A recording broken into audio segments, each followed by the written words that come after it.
Cuman yang penting adalah mendetek dulu, ini jumlah utangnya berapa, kan harus pasti. Nah, gini Bu, kalau nggak ingat, biasanya kan orang kalau lupa kan suka nggak inget ya. Jadi gini, ibaratnya tuh kalau orang ngutang di bank kan pakai surat jaminan nih, surat tanah apa dan sebagainya. Ntar orang bank itu akan survei rumah kita yang kita jadikan jaminan agunan di bank, dia akan survei, dia akan lakukan namanya istilahnya tuh appraisal. Tahu nggak Bu appraisal? Ditaksir nih kira-kira berapa nih harga rumah nih, dilihat dari NJOP, dilihat dari luas tanah dan sebagainya, kira-kira pasaran segini. Diperkirakan doang sih, nggak pasti-pasti banget. Nah, kita nih Bu ya, setiap kita tuh harus bisa melakukan muhasabah. Tahu ya Bu ya muhasabah? Kan sering tuh kalau di masjid-masjid kalau lagi malam tahun baru apa segala macam, wah kita muhasabah gitu kan. Bu, muhasabah tuh bukan renungan, bukan nangis-nangis gitu. Kita nangis, kita dosa gitu ya Allah. Bukan begitu. Nangis doang, terus utang lo berapa? Tahu ya Allah, ya bukan tahu, hitung gitu kan. Jadi yang namanya muhasabah itu gini. Misalnya nih ya, mohon maaf ada teman saya, bukan di sini Bu, teman saya jauh. Dia emang bandel banget waktu dulu, bangor banget ya. SMP SMA ya bisa dibilang tuh antara sholat sama nggak sholat 50-50 gitu. Maksudnya yang dia sholat cuma 50%, sisanya dia nggak sholat gitu kan. Nah sekarang udah jadi ketua alumni, ketua pengajian alumni. Wah dia jadi ustadz sekarang ya kan. Padahal dulu mah mabok apa segala macam waktu masih sekolah teman saya, sekarang udah jadi ustadz. Ya bagus dah, udah insaf ya kan. Cuman waktu ngomongin kayak gini dia bilang, pan gua waktu itu jarang sholat, gimana dong gitu kan. Ya udah, coba diinget-inget waktu itu bangor-bangornya itu waktu lagi kapan? SMP SMA ada tuh katanya. Berarti SMP 3 tahun, apa 4 tahun? Dulu pakai nggak naik nggak? Naik katanya. Ya udah. 3 tahun SMP, 3 tahun SMA gitu. Itu parah-parahnya katanya. Oke, berarti 6 tahun ya. Tapi saya tanya, serius nih, selama 6 tahun nggak pernah sholat? Ya sholat sih. Ya berarti kan nggak 6 tahun pas berarti. Kira-kira berapa persen? Dari 6 tahun tuh sholatnya berapa persen, nggak sholatnya berapa persen? Yang aci berapa persen, yang kagak aci berapa persen? Tahu aci nggak Bu? Sholat tuh kagak aci lu, kayak gitu, sholatnya hancur kayak gitu kan. Ah gitu. Kira-kira 50% dah, 50-50. Ya udah. Berarti 3 tahun, angkanya 3 tahun, ya kan? Aturan 6 tahun kan ya, 6 tahun tuh dia bangor-bangornya 50% ternyata. Ya udah 3 tahun. 3 tahun kita kunci angkanya di situ, 3 tahun. Yang saya yakin bertanggung jawab ya Allah, saya tahu jawab tuh 3 tahun ya Allah. Oke, anggaplah kita nggak sholat selama 3 tahun. Setahun berapa hari Pak? 365 kali 3 berapa tuh? Hitung sendiri dah ya. Oke, sehari berapa waktu? 5 kan? Zuhur, asar, maghrib, isya, subuh gitu kan. Nah itu kalau yang biasanya kan dikasih taunya ya udah selama 3 tahun setiap habis sholat lagi kan gitu kan. Boleh nggak? Boleh. Cuman itu ada resikonya Bu. Nah kalau Israel pas lagi lewat kan, nah sekalian dah lo gitu kan susah Bu ya kan. Ya dipakai lewat sini lagi gitu kan. Ya kita masih 3 tahun tunggakan cicilan gitu kan. Nah makanya bayarnya tidak harus ngikutin setiap sholat lagi. Ibu bisa kebut sekebut-kebutnya. Gimana caranya? Ini kan lagi sholat duha nih Bu. Daripada cuman duha doang kagak ada urusannya, mendingan hajar aja 4 rakaat zuhur, selesai 4 rakaat asar, selesai 4 rakaat maghrib, selesai 4 rakaat isya, selesai 2 rakaat subuh. Dapat tuh sehari Bu. Kita hitung cuma 5 menit tuh dapat. Wah, dapat sehari. Contreng Bu. Wah, dapat sehari. Masih kurang berapa ratus hari lagi tuh ya kan. Untuk yang setahun 364 hari yang kurang. Baru sehari gitu kan. Bangun lagi aja, sholat lagi aja. Nggak usah panjang-panjang bacanya. Kuliah kulhu gitu aja. Apa jontor tuh bibir gitu ya. Pokoknya kerjain gitu kan. Jadi Bu, sekali kita lagi waktu duha, kita bisa bayar buat seminggu bisa Bu. Bayar seminggu, cepat kan? Iya, jadi kalau seminggu kita bayar sehari, kan bisa dipercepat gitu istilahnya. Ntar datang mau bulan Ramadan, kita iktikaf, daripada cuma numpang tidur doang, ngiler, ngorok gitu kan. Hajar aja dengan sholat gitu kan.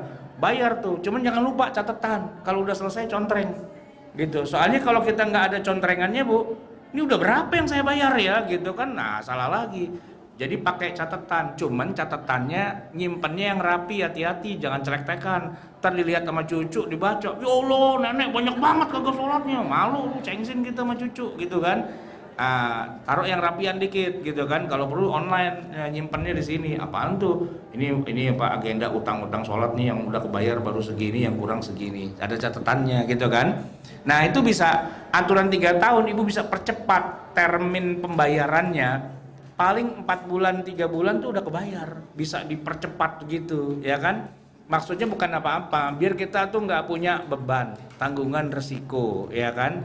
Itu sih, cuman maksud saya adalah kunci dulu angkanya berapa, ngomong sama Allah, ya Allah saya berani bayar segini dah ya Allah, utang-utang saya itu segitu.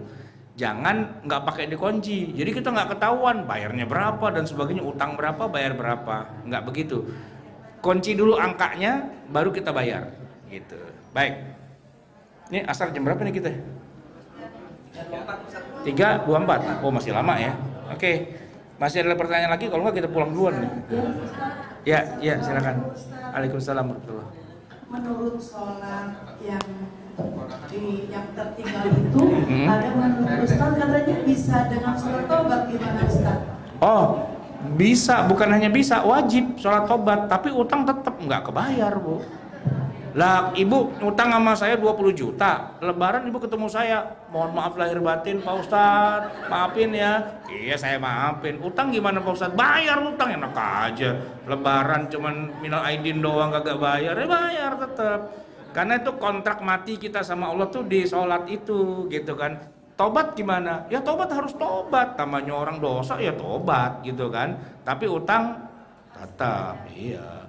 Ada yang nanya lagi nih, saya tambahin nih. Katanya kalau kita ke Masjidil Haram, katanya pahalanya bisa 100.000. Ya bener Bu ya. Berarti kita gantinya di Masjidil Haram aja gitu. Ada yang bilang begitu. Gimana Bu kira-kira? Kalau emang bisa, berarti ibu ke Masjidil Haram, sholat yang banyak, pulang sholat, nggak usah sholat lagi, kan udah deposit banyak gitu. Bisa nggak kayak gitu? Nggak bisa ya kan. Itu kan seolah-olah dapat pahala banyak, tapi sholat mah tetap dihitung hari per hari gitu. Jadi ya nggak usah banyak berkelit lah, udah begitu ya. Tapi itu masing-masing Bu. Kalau ibu nggak mau bayar gimana? Pak Ustadz jadi susah nih, saya jadi pakai bayar-bayar. Ya terserah, yang mau bayar ibu, nggak bayar nggak apa-apa. Saya kan cuman ngasih tahu. Kalau ntar di akhirat tuh meja digebrak sama malaikat, nah jangan pakai bilang, ya Ustadz dulu nggak ngasih tahu. Enak aja, udah saya kasih tahu. Situnya aja ngelawan gitu kan. Nah udah pokoknya masing-masing dah, kan tugas kita nih kan cuma nyampein, mau dikerjain boleh, nggak dikerjain nggak apa-apa, terserah. Tapi ada jamaah saya itu gini, Pak Ustadz kita ganti Ustadz aja dah, cari Ustadz yang gampangan dikit gitu, ini susah banget katanya gitu. Ya bukan masalah susah, saya cuma minta sholat jangan ditinggal, kalau ada yang terlewat ganti kan gitu. Kalau terlewatnya udah 2 tahun gimana, ganti nggak? Apa angus? Ya nggak ada angus-angusan, ya tetap aja kita ganti gitu kan. Nah ibu pulang nanti di rumah bikin kopi, bikin teh, makan singkong sambil bengong Bu, pikirin tuh yang tadi, iya ya gue mesti ganti ya gitu kan. Pikirnya pelan-pelan Bu, jangan emosi gitu kan, pelan-pelan aja. Iya ya banyak sholat yang lewat ya.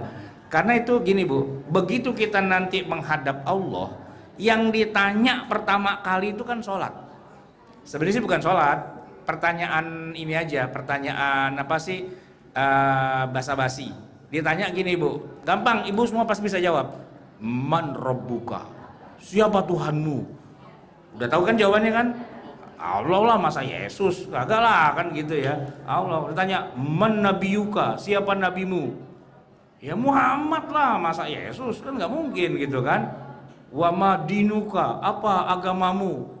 Islam lah, dari dulu juga saya Islam. Kalau cuma 3 pertanyaan itu mah formalitas doang Bu, aman, insya Allah bisa jawab. Suman, nah mulain, mana buku catatan sholat, dikebet atu-atu, dari mulai balik pertama kali sampai menghembuskan nafas, hitungin berapa hari, periksain atu-atu sholatnya bagaimana. Itu yang akan ditanya Bu. Inna awwala ma yuhasabu bihil abdu min amalihi yaumal qiyamati as-shalah. Itu dulu. Bukan berapa kali pergi haji, bukan nyumbang Palestina apa enggak, bukan. Itu nomor 17 gitu. Nomor 1 sholat 5 waktu, ya kan? Ya nomor 1 syahadat sih Bu ya. Nomor 2 sholat ya gitu. Ya sholat itu diperiksa atu-atu per hari gitu kan. Nah kalau ibu enak, aman. Ini kenapa enggak sholat? Haid malaikat, oh haid ya lewat kan gitu kan, asik juga sih. Ini kenapa ini 2 bulan nifas gitu kan, enak Bu kalau ibu bisa nifas ya kan, mana tiap tahun melahirkan kan nifasnya paling enggak 2 bulan itu ya enggak. Jadi dari setahun 12 bulan liburnya 2 bulan, panjang juga tuh ya kan gitu. Ada tuh ibu-ibu dekat rumah saya pengajian Sabtu pagi nanya, Pak Ustadz kalau sampai 2 bulan kita kagak sholat, serius tuh Pak Ustadz? Ya serius lah, orang nifas nggak usah sholat gitu. Bukan apa-apa, saya kelamaan tuh waktu kemarin ya, udah 2 bulan, 60 hari kan dia nifas tuh. Begitu dia udah suci, dia mandi gitu, dia mau sholat, dia bingung. Asar berapa rakaat ya katanya gitu. Sampai dia lupa, kelamaan dia perainya gitu kan. Asik tuh kalau ibu-ibu. Nah bapak-bapak nih yang belangsak, masa bilang haid, enak aja haid, ditampol sama malaikat ya kan. Kagak bisa. Kalau ibu masih bisa alasan haid, alasan nifas ya kan, macam-macam gitu. Tapi yang penting sholatnya.